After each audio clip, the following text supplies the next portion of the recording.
salaamaaleykum mbokk internet Dakar People mbokk yi ñu ngi leen mbégte ak contentement jàkkaarloo ak yéen tey nag mbokk yi dañoo génn ci beneen angle tey ñoo ngi fii nga xamante ni mooy Almadies certifié suñu papa suñu xarit le Don King de l'arène papa Gaston Mbengue moom la ñu seet si mbokk yi fas yéene seq moom waxtaan bu am solo actualité jamono ku nekk gis nañu temps yi réew mi yëngatu na moo xam côté politique bi moo xam côté sport bi moo xam lu mën a doon rek actualité la ba ci femme bi nga xamante ni démb jël nañ bakkanam foofu nga xamante ni mooy Pikine ci bërëb bi nga xamante ni fa la daan liggéeyee tey nag moo tax tey ñu ñëw li ñu mel moo tax tey ñu ñëw fas yéene seq ak suñu papa waxtaan bi nga xamante ni dana concerné képp ki nga xamante ne rek internet nga te di topp Dakar People kon dañ koy nuyu rek moom suñu papa Gaston Xaali Mbengue bàyyi ko mu nuyu bépp internet ñu waxtaan ak moom papa ñoo ngi lay nuyu di la ziar.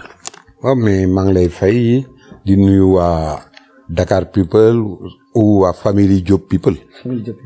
ñoom ñëpp ñu ngi leen nuyu di leen encourager aussi parce que jeunesse moom lii la ñuy séenu ci moom vous êtes des jeunes li ñuy séenu ci yéen mooy ngeen bañ a xaar tout le temps lépp ci état. ngeen di jël seeni responsabilité et puis il faut oser dans la vie ku oser wul doo mën a réaliser dara donc man su ma gisee xale yu oser di jéem a entreprendre dama leen di encourager kon maa ngi leen di féliciter di leen pousser vraiment ci dëgg nag surtout dëgg ci solidarité ci yaatal xol yi surtout yéene réew mi jàmm. am na solo papa dañuy njëkkee rek ci kaw Gana Gueye bi ci match bi nga xamante ni waroon na ko jouer lu yàggul dara problème am ci polémique am ci diggante mag équipe ba nga xamante ni fa lay football di Paris Saint-Germain ci maillot bi nga xamante ni moom lañ ko waroon jox pour mu sol ko mu ni du ko sol ndax logo bi nga xamante ni gis na ko ci muy logo LGBT tey bi nga déggee loolu ban jàng nga ci am. d'abord kontaan ci Gana Gueye.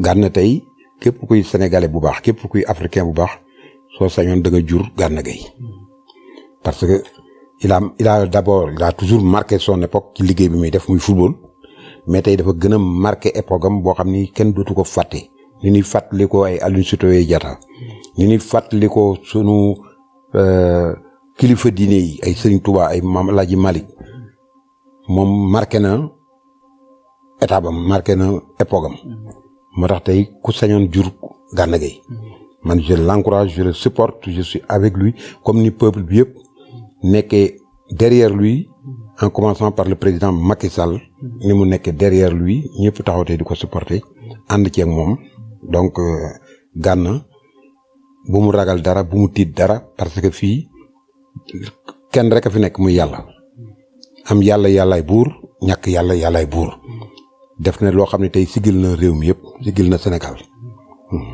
dëkk bi mën naa ni sax ñu bari xaalis moo leen di jënd tey moom mu nekk xale tey acte boobu yaa ngi ko doon xaar ci moom. mais xaalis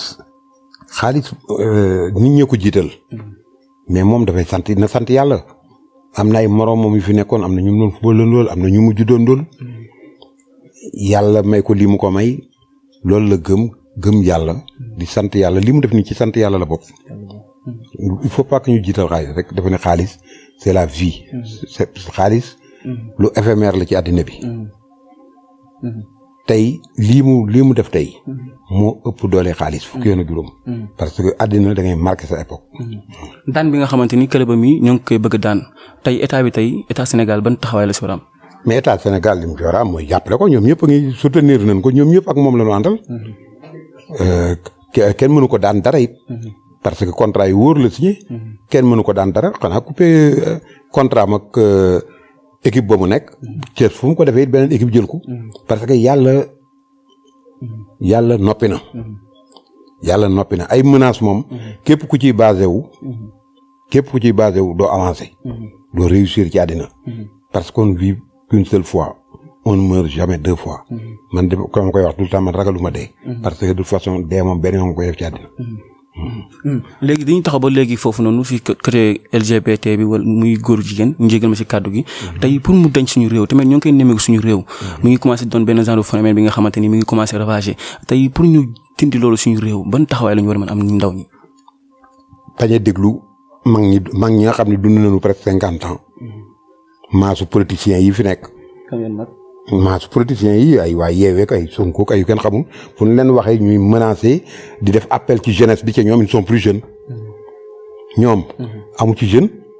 Sonko jeune la de. non du jeune il a 50 ans du jeune. bi muy da am âge bi nga am kenn mësu koo dégg. même ñoom Barth ñoom ñëpp ay jeunes. kenn du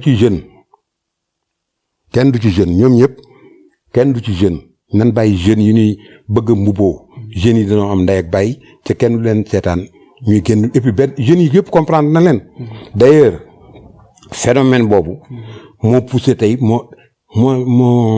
moo ràkkati ñu bëri ba gis nga léegi meurtre yi ngay wax léegi ay rey ni mu gaawee léegi parce que ñoom ñoo koy foyee di ko foyee bëgg ko inculquer la jeunesse il faut mu am ci nag benn ñaar ñetti dérapage ndax yooyu ñuy wax moo tax loolu ñoom dañ ko war a sax di bàyyi nan bàyyi di def appel aux jeunes di tiital pouvoir wala tiital ay nit dañu génn comme ni ñu defoon le mois de mars moom dootu fi am de toute façon.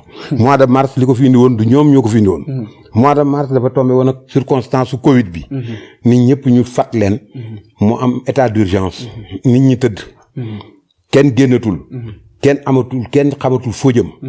booba ngelaw li sax suñu woon génn leen ñëpp génn bu nu defee ni seen affaire yooyu ñu defoon moo génne nit ñi génnewul nit ñi. kon du woon loolu. non jamais de la vie yow xam nga ni du woon loolu Sénégal yëpp xam nañ du woon loolu. Sonko askan bi dañ ko bëgg. ban askan. Sénégal moom dafa bëgg boppam. bëgg ay ambition. mais ban askan moo wane da koo bëgg. askan wi ñoom seen bopp lañu bëgg askan wi xam nañu léegi ils ont tout compris. ñoom nag suñu bëggee profité ak seen bëgg-bëgg ak seen ambition bopp bëgg a sacrifier une partie de la jeunesse. partie de la jeunesse boobu duñ ko nangu. foo dem nag dafa gis ay brebis galeuses ay nit ñoo xam ni kii nu et tout ça. mais loolu moom c'est peine perdue. Sénégalais yi muus nañu. xam nga fii yàgg nañ fee def ay menaces. keroog bi sama cousin sama xarit Karim Wade. di doomu Ablaye Wade def lu ne ci réew mi jàppale fi ñu ne. keroog ban koy téye dañ ne woon suñu ko téye réew mi tàkk est-ce que réew mi tàkk na. tàkkul de. bi ñuy téye Khalifa Sall amul ñoon ñu taxaw ni tey ay kilifa sax taxaw ni tey su Khalifa duggee ñu ànd ak moom dugg. ba mu duggee. noo ñëweetuñu woon a jaar sax ci corniche bi. pour gis rëbës. nit ñi dañuy jëndloo nit fasu yaa biir ca duñ ko guble. tey ku taxaw fii defe ni soo tooñee wala nga def la warul la def soo nee jeunesse bi génn leen ñu génn da ngay nax sa bopp. mais est-ce que tamit papa nekkul tamit jeunesse bi dañu jàppoon yooyu noonu def Khalifa Sall ak ay Karim Wade yooyu yëpp doole la woon moo waral espoir bi nga xamante ni ñoom nee na moom la ñu am muy Ousmane Sonko ñu bañ ñu noot ko moo waral. saa yu woote kenn amul espoir bi ñoom ñoo am seen espoir bu bopp.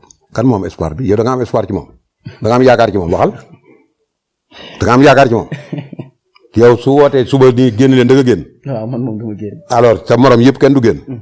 kon nag bu ñu taxaw di wax yaakaar bi ñu am ci moom. yooyu ñuy def. nit ñi la ñuy nax rek mënuñoo nax kenn. xam nga man Gaston Mbengue. li ma def ci àddina ñoom duñ def genn wàllam. kaar ba sax duñ ko def. et je suis quitte avec ma conscience. duñu def genn wàll gi. mais nan gëm yàlla. xam ni yàlla noppi na affaire kenn mënu koo defandoo rek ci ay xeexaan ay nit. ay tiital ay nit fii kuy tiit amu fi. yow daal dans tout ça da nga jàpp ni ñoom daal dañuy utiliser instant yi askan bi pour di leen mën a pousser ñuy mën di jàkkaarloog nguur gi. utiliser wu leen dañ leen di jéem a utiliser. mais askan wi leen gën a muus. askan wi. d'ailleurs la preuve ñoom li ñu doon woote askan wi sax weddi nañ leen. soo gisee lii cacophonie bi am actuellement ci seen biir. ci ay déposer liste ak fabriquer liste. nga xam ni tey ñoom ñëpp xam na ni ñii ku ci ne sa bopp tax ku ñu def 10e place sax nga mer ku ñu def parce que yaakaaru ni danañu gañ ay sièges yu bari. ku ñu def 28e place nga mer ku ñu def 30e place nga mer. daal di gedd ana ñaataa gedd tey seen biir. cacophonie bi tey lii daal la. ku mënu la defar liste ku mënu la defar parrainage. ñu bëgg nooy defaree réew. mais si biir loolu gars yi dañu jàpp ni parrainage bi nombre bi nga xamante ni doon nañu ko laaj Yewwi Askan Wi dañ ko dépassé waaye Yewwi Askan Wi aussi tamit jàpp ni ñoom dañ leen di xoqatal moo waral ñuy def loolu. non ñoom waxuñu sax ñoom waxu parrainage waxu parité la ñu wax ak ñoom. ñoom foofu la ñu defee seen i erreur def seen yëfi cuune. et puis li ma mënul a supporter Khalifa Sall man sama rakk la. mais bett na ma. parce que Khalifa Sall ku mën a amee lu ne ci réew mi la. mais un Sonko bu toog. ñu tegal koy micro. ngeen wër ko. muy wax je renouvelle ma confiance à Khalifa Sall je renouvelle ma confiance à Déthié. je renouvelle mel ni un chef d'état buy renouveler mel ni moom moo leen joxoon confiance. seen groupe WhatsApp bi man maa ko defar ku ci wax loolu loo wax danaa la dindi sànni. moom Ousmane Sonko. moo ko wax ngeen dégg ko yéen a nga foon. esprit dictature boobu. ñoom Khalifa di ko nangu. ñoo xam ne mën nañ ko jàngal politique mën nañ ko ñoo ko ëpp fit. fi nu jaaru fa. un gars qui est sorti de nulle part. taxaw tey bëgg a am boobu ne nit ñi bëgg a jaxase réew mi. mais est-ce que tamit jàppoon ni li ñu ko waxee yow la ba pare moo waral mënut a. man ko yow la gars yi ñoom Ousmane Sonko. yan gaa kana ko wax yow la. moom moo wax boppam moom la. xam nga man tey jii li ma def ci làmb ji. ñi mu maa taxaw di wax làmb ji mën a. te li ma ci def ñëpp xam nañu. mais ñi mu maa taxaw di wax ni làmb ji mën a. nit day modeste. du moom. mais su ko dee parité boobu retiré bi nga xamante ni retiré nañ est-ce que loolu du juraat beneen fitna si réew mi. ban fitna retiré parité benn groupe nii rek fitna Sénégal du am fitna du fi am la fi amoon mois de mars loolu benn affaire la boo xam ni problème mu Covid la situation réew mi la woon ñëpp yëg métti bi mais fii kenn mënu fi ni problème ca li ci kanam raw li bët. waaw jàpp ni Ousmane moom gars yi bëgg nañ ci de. yow bëgg nga ko. yow lay wax xam nga ni bëggoo ko nga bëgg gaa yi bëgg ko yan gaa ko bëgg. mais dama gis ni même keroog bu ñu convoqué Barth gaa yëpp dañu génn daw toppale. xam nga Sénégal nag seetaan moom dafa yomb seetaan ñëpp ko bëgg. seetaan. ko foo wootee. nit ñi ñëw ku wootee seetaan ñëpp ñëw. mais nit ñi léegi sont conscients. da xew ci àddina bi yëpp a metti. ñëpp xam na ni un président comme le président Macky Sall. du ma ni dootu fi am de. mais mi ngi def loo xam ni. tey yéen ñëpp gis ngeen ci seen bopp. tey nag metti na ndax travaux yee bari. travaux yu bari nag comme c'était en Europe temps yi ñuy defaraat diggante Champs-Élysées ak aéroport Charles de Gaulle. sooy dem aéroport da nga am 8 heures de temps ci yoon wi. mais léegi sooy dem doo am 30 minutes. parce que liggéey ku bëgg omelette il faut nga toj ay nen. léeg-léeg ñu ni woy chantier yi mën nu koo dundee du dundal kenn du lekk. mais ñun xëy na mën na noo pénaliser ñun. mais il ne faut pas qu'on soit égoïste. suñu pénaliser ñun du pénaliser suñu sët yi ñëw suñu doom yi. ñoom suñu ñëwee doon fekk Ndakaaru nice fu la neex jaar. te loolu ci tànk foofu la président Macky Sall teg tànkam. pour l'avenir. dans quelques années. Dakar dana yaatu lool nit ñi fu la neex jaar. moom ay autoroute am lépp. am terre bi tout. mais comme li nga wax ni liggéey bu muy def si réew mi macha allah son excellence Macky Sall ñoo ngi koy kontaanee bu baax a baax si loolu muy def mais père ñëpp dañ ni le président moom bëggul opposition moom bu doon sogom moom kese mooy nekk si kaw. mais su bëggul woon opposition mu tax opposition bi Macky Sall ñëpp xam ne bëgg na opposition woote na dialogue woote na lu ne Macky Sall le président Macky Sall man da ngeen ma dégg da ngeen dégg keneen mais du ngeen dégg mukk président Macky Sall wax. un président boo xam ne ku neex lu neex waaye wax ko mu ni teg kooku xam nga ne président bu posé la. am na waxal tamit. am na ñu ko waxal. mais dama ni même soo amee ñu ko waxal am na président yoo xam ni xam naa léegi la àddina neex rek ku nekk yi wax lu la neex. mais am na ñoo xam ni président. am na loo xam ni parce qu'il est protégé moom. mënoon nay wax mënoon nay tontu mënoon nay defante mais du leen topp. day wax ni ñii dañuy wax rek. mën naa liggéey sama liggéey. ñoom ñu ngi wax moom mi ngi liggéey. noonu xaar ba ci pandaw ko. mais du nekk fii di tontonteeg n'importe qui. du fekkee ne loolu la ñu bëgg duñ ko am ci président Macky Sall. léegi dans tout ça ana tey ban message ngay jox jeunesse bi balaa ñuy dugg si beneen parti bi. jeunesse bi li ma leen di wax mooy nan ànd ak seen conscience. nan ànd ak responsabilité. xam ni ñoom lu nu am. ñoo ko mën a jox seen bopp. bu leen kenn dugal ci ay futilité. bu leen kenn dugal ci violence. parce que tey violence fu mu amoon tey kenn xamul ku ci mucc ku ci dul mucc. te ñi leen cay dugal ba nu amee âge bi ngeen am ñi leen ci bëgg a dugal. kenn mësu leen a xam ci dëkk bi kenn mësu leen a dégg. tey bi nu bëggee amee ay ambition na bëgg dara. ci leen leen di woo pour bëgg ngeen jàppale leen. bu leen kon nangu. jéem leen a léeg-léeg ñu leen liggéey amu fi mais liggéey dañ koy créer léeg-léeg. yéen ay xale ngeen. toujours nga gis ay étranger nekk fi ay guinéen yaa ngi fi. di def ay métier moo xam ne tey presque këru Ndakaaru yu bëri ñoo ko jënd. muy guinéen yi fruits yi ñuy jaay. mais tey soo ne woon Gaston demal jaay fruit mu am complexe su jaay fruit. demal jaay keccax mu am complexe su jaay keccax. ñoom nag ñu koy jaay di kii te pourtant complexe bi ngeen am fii. su ngeen demee Europe. jaay seen yaay jaay pariram jox leen wala seen papa jaay terrain jox leen ngeen wut ci visa dem su ngeen demee foofu ci métro yi ngeen di fanaan du ngeen liggéey du ngeen di jaay ay cassette ak ay yu kenn xamul te loolu ñu leen jox su ngeen toogoon fii investir ko ci ay fruits ci keccaax gi wala ci tool yi ngeen am xaalis ngeen am métier mais am ngeen complexe boobu moo war a denc ci jeunes yi ñun ñii ñëpp jaar nañ fi ñun ay man ambulance sax jaar naa ci ba may jóge lu ne def naa ko. moo tax waaw non ëmb gerte ak ñaari ginaar laa yoroon ñëw mais lu ne def naa ko moo tax damay encourager les ambulants ñoom dañu gëm seen bopp dañuy liggéey nan gëm suñu bopp na xale yi gëm seen bopp bu leen kenn dugal ci ay caaxaan